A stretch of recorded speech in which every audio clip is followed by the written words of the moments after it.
আফিফার হবু বর মারা গিয়েছে, এই বিয়ে হবে না। তেক্ত বাক্যটা কর্ণকুহরে আসতেই সমস্ত বিয়েবাড়ি নিস্তব্ধ হয়ে গেল।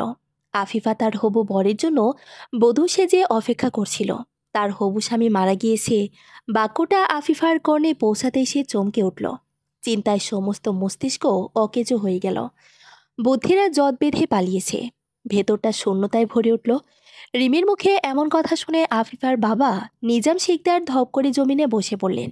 আফিফা দৌড়ে এসে বাবার পাশে বসল। সে উদ্বিগ্ন হয়ে বলল, তুমি চিন্তা করো না আব্বু, আমার কিছুই হবে না, আমি ঠিক আছি। আমি থাকতে তোমাকে কেউ কথা শোনাতে পারবে না। নিজাম শিকদার নিস্তেজ হয়ে বসে রয়েছেন।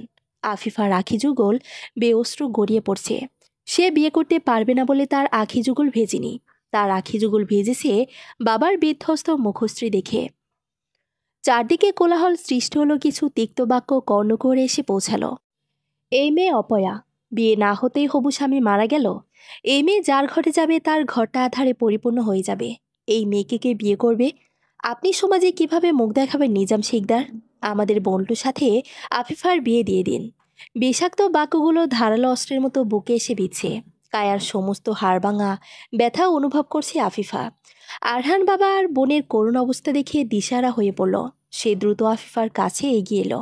নিজাম শিকদার জ্ঞান হারিয়েছে। আফিফা এবং আরহান বাবার জ্ঞান ফেরালো। নিজাম শিকদারের জ্ঞান আসতেই মেয়েকে বুকের মধ্যে আগলে নিল। সে অস্থির হয়ে শুধালো, তোর কি হবে মা? আমি যে তোর সবচেয়ে বড় সর্বনাশটা করে ফেললাম।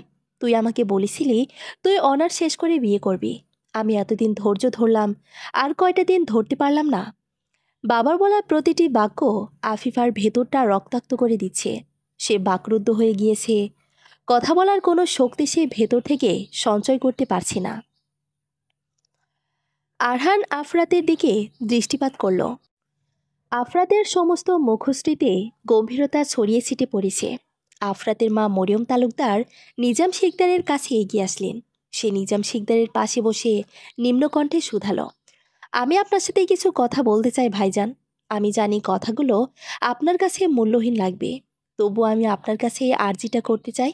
আপনি আমাকে ফিরিয়ে দেবেন না, আশা করছি। মরিয়ম তালুকদারের কথায় স্থির দৃষ্টিতে মরিয়ম তালুকদারের দিকে দৃষ্টিপাত করল নিজাম শিকদার। আজ শিকদার পরিবার জুড়ে হাহাকার নেমে এসেছে। সেই হাহাকার শুষে নিতে মরিয়ম তালুকদারের আগমন। ব্যাপারটা ভীষণ সুন্দর। আপনি আমার ছেলের বন্ধুর মা, আপনার স্বামী আমার খুব ভালো বন্ধু ভাবি। আমি আশা রাখছি এমন কোনো কথা বলবেন না যেন আমি এবং আমার মেয়ে ভেতর থেকে আঘাতপ্রাপ্ত হই। নিজাম শিকদারের কথায় মরিয়ম তালুকদার দীর্ঘশ্বাস ছাড়ল। সে শান্ত কণ্ঠে বলল, আমি আফিফার সাথে আমার আফরাতের বিয়ে দিতে চাই। আপনি যদি অনুমতি দেন তাহলে এই আসরে আফিফার বিয়ে হবে। মরিয়ম তালুকদারের কথায় চমকে উঠল উপস্থিত সবাই। নিজের থেকে 3 বছরের বড় মেয়েকে বিয়ে করবে আফরাত? আফরাতের মুখশ্রী কোনো পরিবর্তন হয়নি। সে আগের ন্যায় গম্ভীর মুখশ্রী করে দাঁড়িয়ে আছে। আফিফার মুখশ্রীর বদল এসেছে। সে বিস্ময় নয়নে মরিয়ম তালুকদারের দিকে দৃষ্টিপাত করে আছে। নিজাম শিকদার কিছুক্ষণ ভাবল। সে একটা দীর্ঘশ্বাস ছেড়ে বলল, আমি রাজি ভাবি। আপনার ছেলেকে বিয়ের জন্য রাজি করান। আমার ছেলে বিয়ের জন্য প্রস্তুত। আপনি আফিফাকে রাজি করান। আমি এই বিয়ে করব না আব্বু। নিজের থেকে 3 বছরের ছোট ছেলেকে আমি কিভাবে বিয়ে করব? আফিফার কথায় স্নিগ্ধ হাসলেন মরিয়ম তালুকদার। তার হাসি দেখে বিরক্ত হলো আফিফা।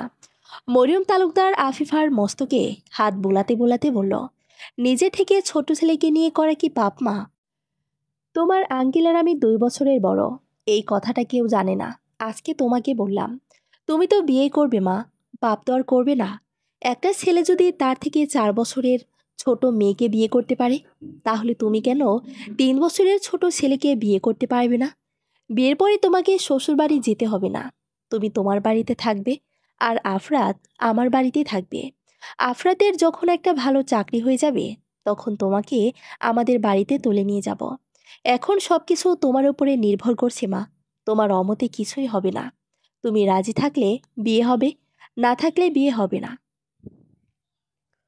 মরিয়ম তালুকদারের কথায় সবাই বিস্মিত হলো। আফিফাও ভীষণ অবাক হলো। নিজাম শিকদার আহত কণ্ঠে শুধালো, তুই আর অমত করিস নে মা, তুই এই বিয়েতে রাজি হয়ে যা। আফিফা থমকালো, কোনো বাক্য কণ্ঠনালীতে এসে পৌঁছাচ্ছে না। সে ধরে আসা কণ্ঠে বলল, তোমার মস্ত খারাপ হয়ে গিয়েছে আব্বু। নিজের থেকে 3 বছরের ছোট ছেলেকে কিভাবে বিয়ে করব? আমি বিয়ে করলেও সমাজ কি আমাদের মেনে নেবে? তুই বিয়ে না করলে সমাজ কি তোকে মেনে নেবে মা? সমাজ তো অনেক কিছুই চায়। তুই সমাজের সকল আবদার পূরণ করতে পারবি? তুই যদি এই বিয়ে না করিস তাহলে আমাকে অনেকটা অসম্মানিত হতে হবে মা। যার সাথে বিয়ে দিবে সে রাজি তো বাবা? আফিফার কথায় নিজাম শিকদার আফরাতের কাছে গেল। আফরাতের মস্তকে হাত বুলিয়ে শুধালো, তুমি আমার মেয়েকে বিয়ে করবে বাবা? আফরাত গম্ভীর কণ্ঠে বলল, বিয়ের শব্দ পুরুষ মানুষকে ঈদের আনন্দ দেয়। বিয়ে করতে পারলেই বোধ হয় পুরুষ মানুষ সবচেয়ে সুখী।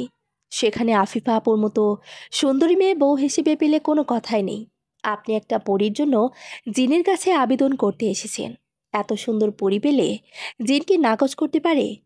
এমন লাল টুকটুকে বউ দেখে আনন্দে নাচতে ইচ্ছে করছে। আপনি কি আমার শ্বশুর হবেন আব্বা? আফরাতের কথায় লজ্জা পেল নিজাম শিকদার। ছেলেটা দারুণ দাম্ভিক, কিন্তু কথা বলে অসাধারণ। তা আজকেই উপলব্ধি করতে পারল নিজাম শিকদার।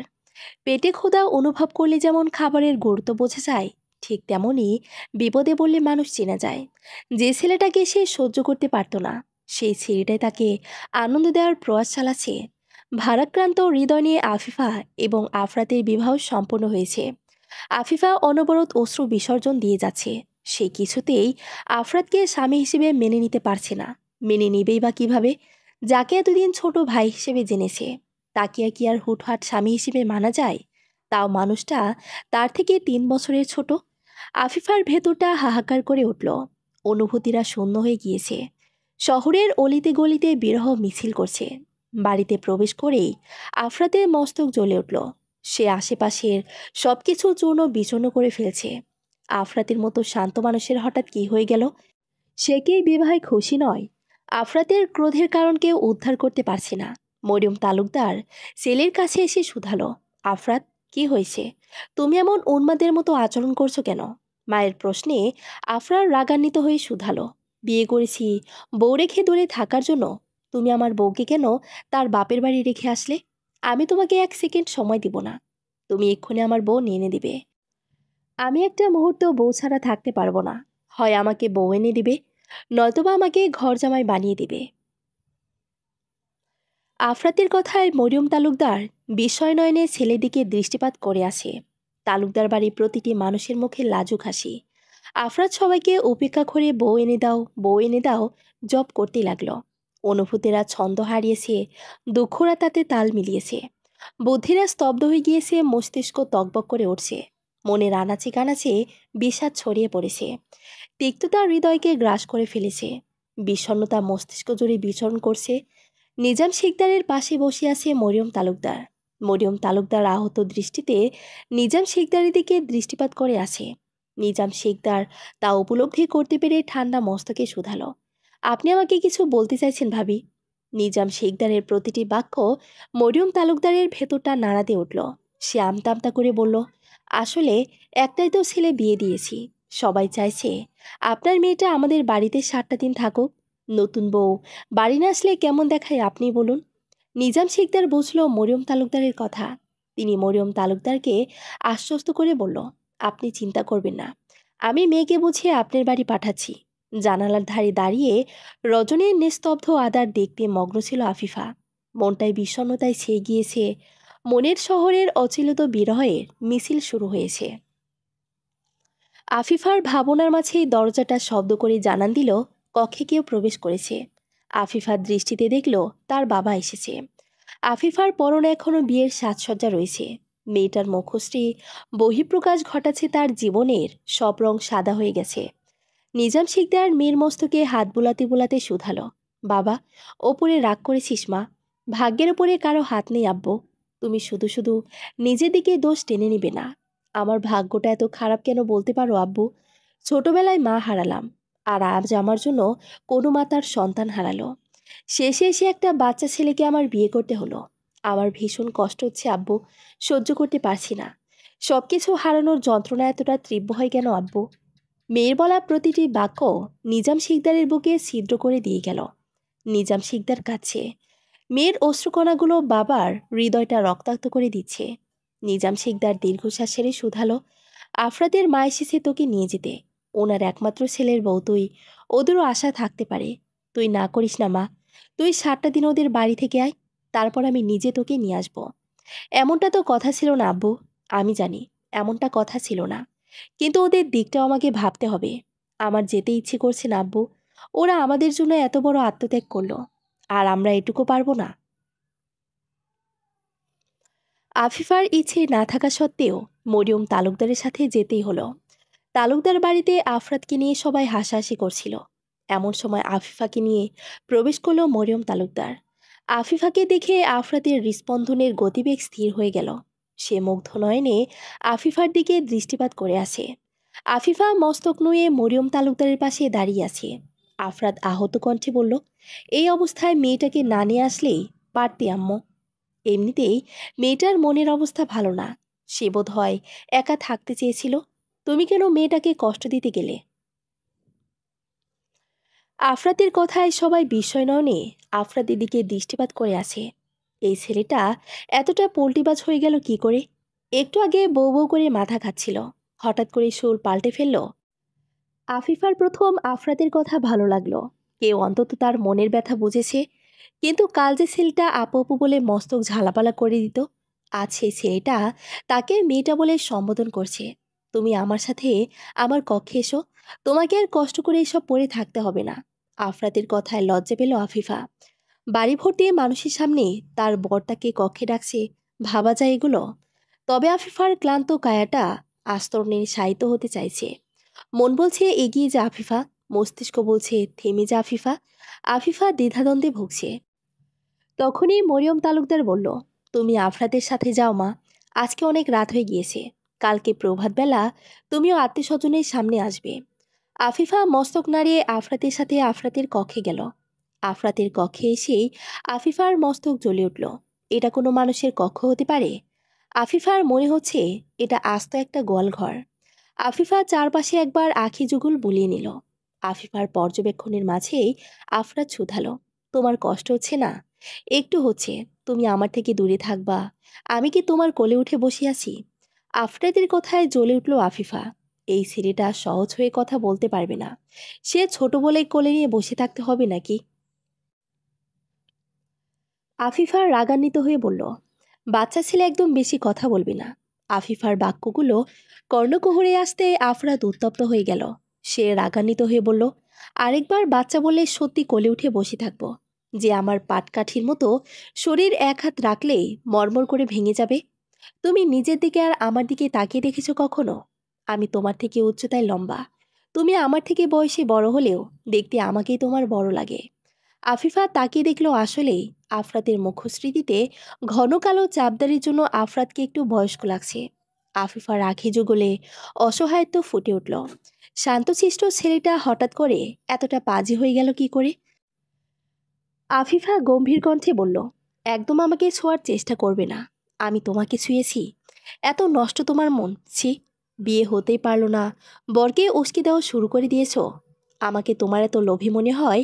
শোনো, আমারও তো তার নেই বুঝেছ, একটা থাপ্পড় দিব মানুষ হয়ে যাবে। আমাকে দেখে তোমার বিড়াল মনে হয়? আমি তোমার বড় বোন হই, ভুলে যেও না। 3বার কবুল বলে বর হিসেবে গ্রহণ করেছ।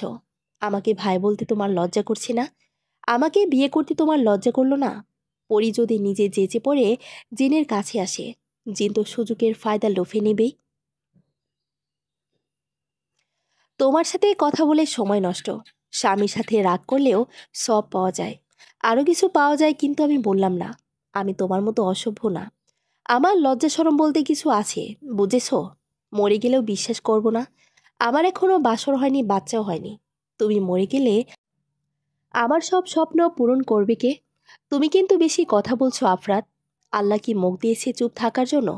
তোমাদের বাড়িতে আসায় আমার ভুল হয়েছে। আসলে কেন আমি কি তোমাকে আসতে বলেছি? তোমার মতো বেকার ছেলের কাছে আসার ইচ্ছে আমারও নেই। তোমার মতো ছেলের সাথে যার বিয়ে হবে তার কপাল পড়বে। আমার কোনো কিছু লাগলে তোমার বাবা মায়ের কাছে গিয়ে হাত পাতবো। মুহূর্তের মধ্যে আফরাতের মুখশ্রী গম্ভীর হয়ে গেল। দুটি আখি যুগল অসম্ভবভাবে রক্তিম বর্ণ ধারণ করল। আফরাত গম্ভীর কণ্ঠে বলল, মজা করা ভালো মেয়ে, তবে মজার নামে কারো ব্যক্তিত্বে আঘাত করা ভালো না। তোমার দায়িত্ব আমি ঠিক নিতে পারবো। 2 দিন আগেও কি আমি জেনেছিলাম তোমার সাথে আমার বিয়ে হবে? যদি জানতাম অবশ্যই আমি কিছু করার চেষ্টা করতাম। আমি পুরুষ মানুষ, কাপুরুষ নয় যে বাবার টাকায় তোমাকে খাওয়াবো। আমার গুছিয়ে উঠতে সময় লাগবে। এতে বাবা মায়ের সামান্য সাহায্য আমি নিতেই পারি। তার মানে এই নয় যে সারা জীবন একই রকম থাকবো। যখন থেকে তোমাকে বিয়ে করেছি তখন থেকে মস্তিষ্ক বলছে আমাকে তোমার দায়িত্ব নিতে হবে। রজনীর আধার কেটে গেলে কাজের খোঁজে দৌড়াতে হবে। আর তুমি বলছো আমার বাবা মায়ের কাছে হাত পাতবে। আমি থাকতে সেটা কখনোই হতে দিব না। প্রয়োজনে আমি কামলা খাটবো, মাস শেষে 2-3 হাজার টাকা হাতে ধরিয়ে দেব। তোমাকে সেটা নিয়েই চলতে হবে। এতে যদি তুমি সন্তুষ্ট না হও, আমি দিনরাত 24 ঘন্টায় খাটবো। আমি তোমাকে কথার কথা বুঝিয়েছি, তুমি আবার সত্যি সত্যি ধরে নিও না।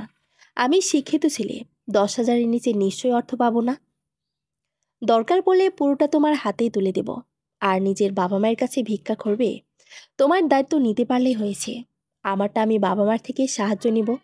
আমার উপার্জনের পরিমাণ যখন বৃদ্ধি পাবে তখন নেব না। মানুষ এক লাফে গাছে উঠতে পারে না। আফরাতের কথায় মুগ্ধ হলো আফিফা। ছেলেটা দারুণ কথা বলতে জানে। তবে এই মুহূর্তে আফরাতকে তার ভীষণ বিরক্ত লাগছে। হঠাৎ করে সব মুগ্ধতাকে আষাঢ়ের ঘন কালো মেঘের দল গ্রাস করে ফেলল। চন্দ্র মেঘের আড়ালে মুখ লুকিয়েছে।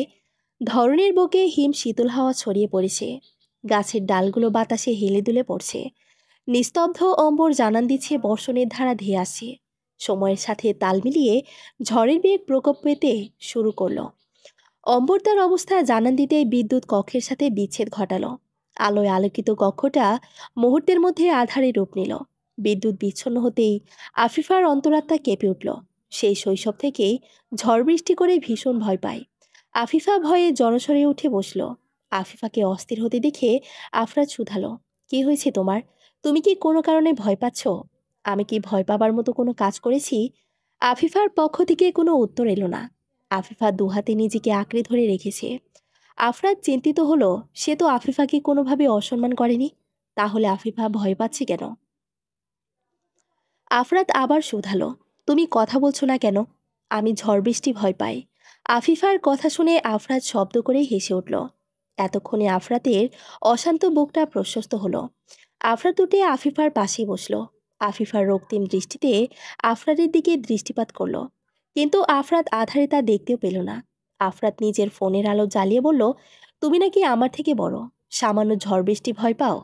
আমাকে তো খুব কথা শোনাতে এখন নিজেই বাচ্চাদের মতো আচরণ করছো। তুমি যেমন কুকুর ভয় পাও, ঠিক তেমনই আমি ঝড় বৃষ্টি ভয় পাই।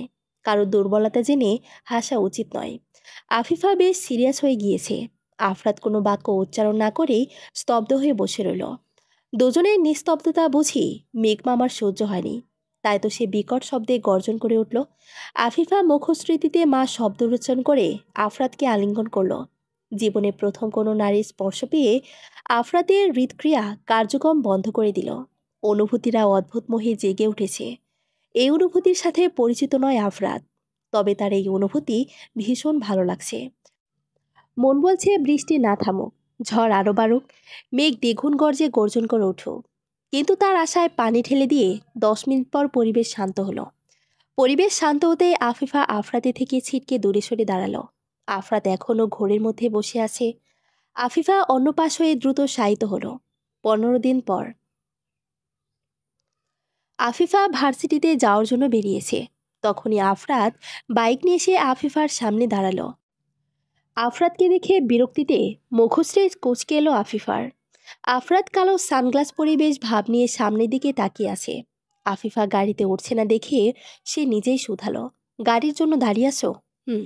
আজকে আর গাড়ি পাবে না, তুমি আমার সাথে চলো। আমি তোমাকে ভার্সিটিতে নামিয়ে দিয়ে আসছি। আমি তোমার সাথে যাব না।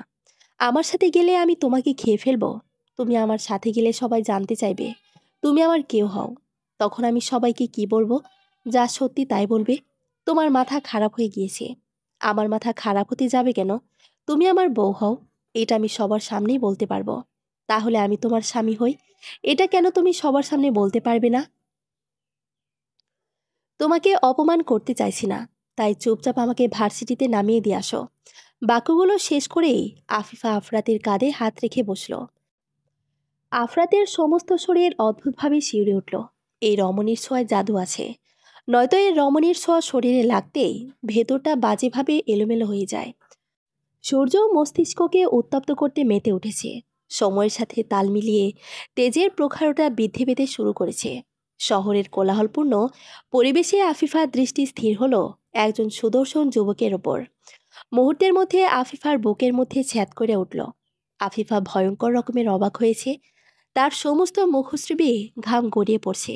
আফিফা চেঁচিয়ে বলল, আফরাত, গাড়ি থামাও, আমি রেহানকে দেখতে পেয়েছি।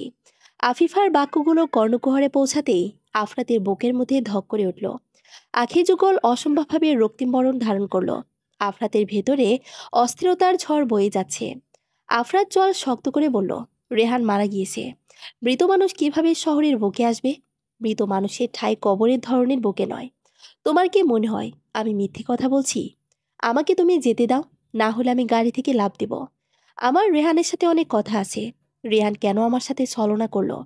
রেহান যদি বেঁচে থাকে তাহলে সেদিন বিয়েতে আসেনি কেন? আফিফার প্রতিটি বাক্য আফরাতের হৃস্পন্দনের গতিবেগ স্থির করে দিচ্ছে। আফরাতের সমস্ত মুখশ্রীতিতে আতঙ্কের ছাপ স্পষ্ট ফুটে উঠেছে। আফরাত দ্রুত সামনের দিকে অগ্রসর হতে চাইল, কিন্তু আফিফা আফরাতের হৃদয়টা রক্তাক্ত করে দিয়ে বাইক থেকে লাফ দিল। গাড়ির স্পিড অল্প থাকায় আফিফা খুব একটা ব্যথা পেল না, তবে হাত পায়ের চামড়া কিছুটা উঠে গিয়েছে। আফরাত গাড়ি থামিয়ে দৌড়ে আফিফার কাছে এলো।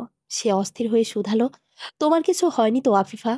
আফরাতের অশান্ত মুখ আফিফার ডাকটা বকে এসে লাগলো। তার প্রতি আফরাত এতটা কেয়ারিং কেন? এটা কি শুধুই দায়িত্ববোধ, নাকি এর ভেতরে গভীর রহস্য লুকিয়ে আছে? আফরাতের এলোমেলো মুখশ্রী পাষাণ রমণীর হৃদয় কাবু করতে পারল না। অথচ এই মুখশ্রীতে একটু অস্থিরতা দেখার জন্য কত শত রমণী অপেক্ষা করে। আফিফার রাগান্বিত হয়ে বলল, আমি তোমাকে গাড়ি থামাতে বলেছিলাম, তবুও তুমি গাড়ি থামাচ্ছিলে না কেন? তোমাকে আমি বললাম আমি রেহানকে দেখেছি, তবুও তুমি আমার কথায় বিশ্বাস করলে না কেন? রেহানকে তুমি খুব ভালোবাসো? আফরাতের প্রশ্নে হকচকিয়ে যায় আফিফা।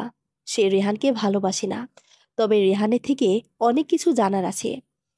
রেহান যদি এই বিয়েতে রাজি না থাকতো, তবে তাকে মিথ্যে স্বপ্ন কেন দেখালো? সে রেহানকে ভালোবাসেনি ঠিকই, কিন্তু রেহানকে নিয়ে একটু হলেও মনের স্বপ্ন বনেছিল। আফিফার নীরবতা আফরাতের ভেতরটা চূর্ণ বিচূর্ণ করে দিল। আফরাত আবার শুধালো, তুমি যদি রেহানকে ভালোবাসো, তাহলে আমি নিজে তোমাকে রেহানের হাতে তুলে দেব। আফরাতের কথায় আফিফার সমস্ত মুখশ্রী চকচক করে উঠল। সে উদ্বিগ্ন হয়ে শুধালো, তুমি সত্যি কথা বলছো? তুমি আমার সাথে রেহানের দেখা করিয়ে দিবে? তুমি নিজে তো রেহানের সাথে দেখা করতে চাইছো। বাচ্চা মেয়েদের মতো কান্না করে না বাবু। আমি তোমাকে বিকেলে রেহানের কবরের কাছে নিয়ে যাব।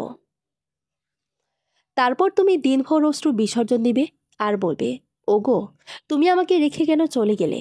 আফরাতের কথায় জ্বলে উঠল আফিফা। সেই অসভ্য ছেলেটাকে সত্যি বিশ্বাস করেছিল, আর এই অসভ্যতা তাকে নিয়ে মজা লুটছে। আফিফার ভেতরটা অদ্ভুতভাবে হাহাকার করে উঠল। তাকে বোঝার মতো ধরনের বুকে কেউ নেই। অজানা এক শূন্যতা তার ভেতরটাকে বিষণ্ণ করে তুলেছে। আফিফা উঠে দাঁড়ালো। আফরাত আফিফাকে নিয়ে ভার্সিটিতে না গিয়ে বাড়ি চলে গেল। বাড়ি এসে আফিফার সমস্ত মন মস্তিষ্ক বিষণ্ণতায় ছেয়ে গেল। সে যতক্ষণ আফরাতের সাথে থাকে সময়গুলো অদ্ভুতভাবে ভীষণ সুন্দর কাটে। হৃদয় জুড়ে অনুভূতির বিচরণ ঘটে, কিন্তু ছেলেটা থেকে দূরে থাকলেই বিষাদ মনকে গ্রাস করে ফেলে। আফিফা উপলব্ধি করতে পারছে সে ছেলেটার প্রতি বাজেভাবে দুর্বল হতে শুরু করেছে। নিজের দুর্বলতার কথা স্মরণ করে একটা দীর্ঘশ্বাস ছাড়ল আফিফা। সুপ্ত অনুভূতিগুলো মেঘের আড়ালে লুকিয়েছে। বিষাদগুলো হাহাকারে ছন্দ তুলতে ব্যস্ত। অশান্ত মনটা উত্তাল সমুদ্রের ন্যায় উতাল পাতাল করছে। ভারাক্রান্ত হৃদয়টা ক্ষণিকের জন্য স্থির হয়ে গেল। বুকের মধ্যে অশান্ত ধুকবুকানির শব্দ কর্ণঘরে এসে পৌঁছাচ্ছে। রিহান আফিফার ফোনে ফোন দিয়েছে। আফিফার সমস্ত শরীরে ধীরগতিতে কম্পন সৃষ্টি হয়েছে। আফিফার নিষ্পলক চাহনিতে ফোনের স্ক্রিনের দিকে দৃষ্টিপাত করে আছে। হঠাৎ করে ভেতরটা কোঁকিয়ে উঠল। আফরাতের কথা ভীষণ মনে পড়ছে। সে রেহানের সাথে কথা বলেছে, সেটা যদি আফরাত জেনে যায়। আজকাল আফরাত সমস্ত মস্তিষ্ক জুড়ে বিচরণ করে। সে ভেবে পায় না বাচ্চা ছেলেটার প্রতি তার মন এত দুর্বল হয়ে গেল কি করে। আফিফা দীর্ঘ শ্বাস ছেড়ে ফোনটা কর্ণে ধরল। অপর প্রান্ত থেকে কারো অস্থির কণ্ঠস্বর ভেসে এলো, আফিফা, আমি তোমার সাথে দেখা করতে চাই। তোমার সাথে আমার অনেক গুরুত্বপূর্ণ কথা আছে। অনেক মিথ্যার আড়ালে সত্য মাটি চাপা পড়ে গিয়েছে। তুমি কবে আমার সাথে দেখা করবে? আফিফা থমকালো। হৃদয় জোরে অস্থিরতা বিরাজমান করছে। মনের কোলে হাজারো প্রশ্ন ঢলে পড়েছে। আফিফা উদ্বিগ্ন হয়ে শুধালো, তুমি এতদিন কোথায় ছিলে? আমি তোমাকে দেখেছিলাম, কিন্তু আফরান আমার কথা বিশ্বাস করেনি। আমি ভুল ছিলাম না, আমি জানতাম তুমি বেঁচে আছো। আফরাত বাক্যটা কর্ণকুহরে আসতেই সমস্ত মস্তিষ্ক ঝনঝন করে উঠল। সমস্ত মন জুড়ে ঘৃণার আনাগোনা শুরু হয়ে গেল। রেহান চল শক্ত করে শুধালো, তুমি আমার সাথে কবে দেখা করবে সেটা বলো। আফরাত অনুমতি না দিলে কিভাবে দেখা করব? মুহূর্তের মধ্যে রেহানের মস্তিষ্ক টকবক করে উঠল। মেয়েটার মস্তিষ্ক জুড়ে শুধু আফরাত আর আফরাত। ছেলেটা জাদু জানে নাকি? আফিফার মতো মেয়ের হৃদয়ে প্রবেশ করে ফেলেছে। তুমি যদি আমার সাথে দেখা না করো, তাহলে সুপ্তিকে আমি খুন করে ফেলব। তুমি যদি ভুলেও কাউকে বলার চেষ্টা করেছো, তাহলে সুপ্তির সাথে আফরাতের জীবনটাও অকালে মৃত্যুর মুখে ঢলে পড়বে। রেহানের বাক্যগুলো আফিফার অন্তরাত্মা কাঁপিয়ে তুলল। এই রেহানের সাথে সে পরিচিত নয়। তবে কি রেহান বাহিরে যা দেখায়, তার ভেতরে অন্য রহস্য লুকিয়ে আছে? সমস্ত মস্তিষ্ক অকেজো হয়ে আসলো আফিফার। আজকে তার নিজেকে ভীষণ দিশেহারা লাগছে। পার্কের এক কোণে দাঁড়িয়ে আছে রেহান আর আফিফা। রেহানের সমস্ত মুখশ্রী গম্ভীর হয়ে আছে। আফিফা স্থির হয়ে দাঁড়িয়ে আছে। আজকে তার রেহানকে ভীষণ ভয় লাগছে। রেহানের মাঝে আগের মতো সুন্দর অনুভূতি খুঁজে পাচ্ছে না আফিফা। রেহান গম্ভীর কণ্ঠে শুধালো, আফরাতকে ডিভোর্স দিতে হবে। কবে দিবে তাই বলো। অসম্ভব। আমি আফরাতকে কখনো ডিভোর্স দিব না। এতটুকু ছেলের সাথে সংসার করবে? তোমার লজ্জা করছে না? লজ্জা করবে কেন? তুমি বেঁচে থেকেও আমাকে বিয়ে করতে আসনি। ওই ছেলেটা আমার খারাপ সময়ে আমার পাশেই থেকেছে। আমার মন ভালো রাখার চেষ্টা করেছে। এমন একটা মানুষকে ভালো না বেশি থাকা যায়? আমাকে বিয়ে না করলে শক্তিকে মেরে ফেলব। রেহানের কথা শেষ হতেই আফরাত পেছন থেকে রেহানের চুলে হাতের মুঠোয় পড়ে নিয়ে বলল, শক্তিকে মারার মতো অবস্থায় থাকলে তো মারবি। আফরাতকে দেখে চমকে উঠল আফিফা। আফিফা দ্রুত আফরাতে থেকে রেহানকে সরিয়ে নিয়ে শুধালো, তুমি কেন এখানে এসেছো? আফরাতের সমস্ত মুখশ্রী ভয়ঙ্করভাবে রক্তিম বর্ণ ধারণ করেছে। আফিফা আফরাতকে এমন রেগে যেতে আগে কখনো দেখেনি। আফরার রাগান্বিত হয়ে শুধালো, সব কৈফিয়ত তোমাকে দিতে হবে? তুমি এখানে আসার আগে আমাকে বলে এসেছিলে বিয়ের পরে পরকীয়া করতে চাও। আমার বাড়ির বউ হয়ে এসব করতে পারবে না। তোমার যদি এসব নষ্টামি করতে হয়, তাহলে আমাকে ডিভোর্স দিয়ে করবে। আফরাতের কথা শেষ হবার সাথে সাথেই আফিফা আফরাতের গালে থাপ্পড় বসিয়ে দিল। আকস্মিক ঘটনায় আফরাত স্তব্ধ হয়ে গেল। আফিফা চেঁচিয়ে বলল, তুমি আমার কে হও? তোমাকে আমার সব বিষয়ে মাথা ঘামাতে কে বলেছে? তুমি কোন সাহসে রেহানের গায়ে হাত দিয়েছ? তোমার জন্য যদি সত্যির কিছু হয়ে যায়, তাহলে আমি তোমাকে ক্ষমা করব না। আফরাত তাচ্ছিল্য করে বলল, আরহান, তোর বোন কি জানে না এই পার্কে শরীর বিক্রি হয়? তোর বোনের শরীর বিক্রি করার এত তাড়া, সে আমাকে বললেই পারত। আমি তাকে দ্বিগুণ টাকা দিয়ে কিনে নিতাম। আমার বাপের টাকার অভাব পড়েছে নাকি? শুধু শুধু রোদে পড়ে পায়ে হেঁটে তোর এই বোনের জন্য ইনকাম করতে যায়। আরহান নিম্নকণ্ঠে বলল, আপু, তুমি এখানে এসেছো কেন? রেহান শক্তিকে তুলে নিয়ে এসেছে, সেজন্য আমাকে এখানে আসতে হয়েছে। তুমি চিন্তা করো না, শক্তি ভালো আছে। আফরাত শক্তিকে বাড়িতে দিয়ে আসছে। রেহান ভালো ছেলে নয়। রেহানের সাথে আফরাতের বিশাল ঝামেলা চলছে। রেহান কোনো কারণে আফরাতকে ভয় পায়। সেজন্য সে তোমাকে কাজে লাগিয়ে আফরাতকে কাবু করতে চেয়েছিল। তুমি আফরাতকে বাজেভাবে রাগিয়ে দিয়েছ। আফরাত তোমাকে ভীষণ ভালোবাসে আপু। তোমাকে পাওয়ার জন্য যতদূর যেতে হয় গিয়েছে, কিন্তু তুমি ওর ভালোবাসার মূল্যটা দিলে না। আমি জানি না আফরাত আজকের পরে তোমার সাথে সম্পর্ক রাখবে কিনা, তবে তুমি আফরাতকে ভেঙে চুরে চোরমার করে দিয়েছো। তুমি এমনটা না করলেও পারতে।